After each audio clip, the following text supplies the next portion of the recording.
So a little while back, I was very kindly sent this brief of The Good Father by Liam McIlvenny. And so we have Gordon and Sarah Rutherford.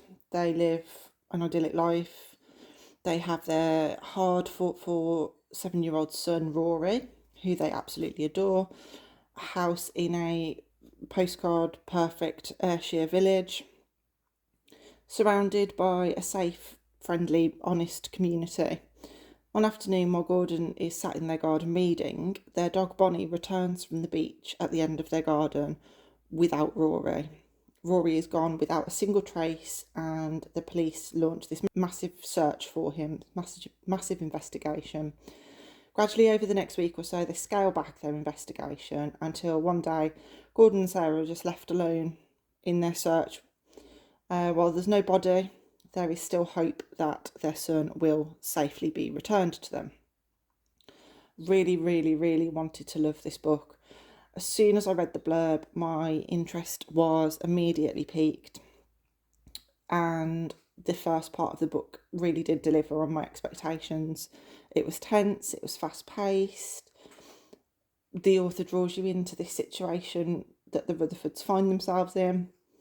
Then you get to the middle part and it totally changes tack. Everything becomes really slow.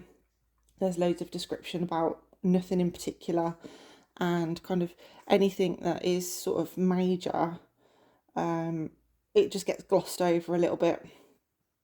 The final part then becomes completely convoluted. It bounces around all over the place, makes it difficult to follow what's actually going on, and then the ending just felt a little bit ridiculous, in all honesty.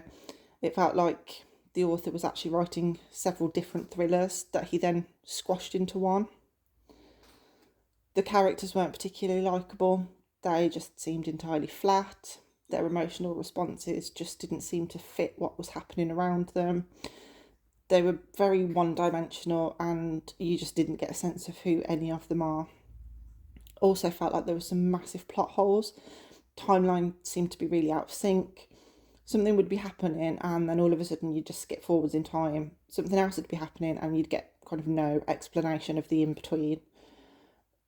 Just made the whole thing feel really inconsistent and quite awkward to read.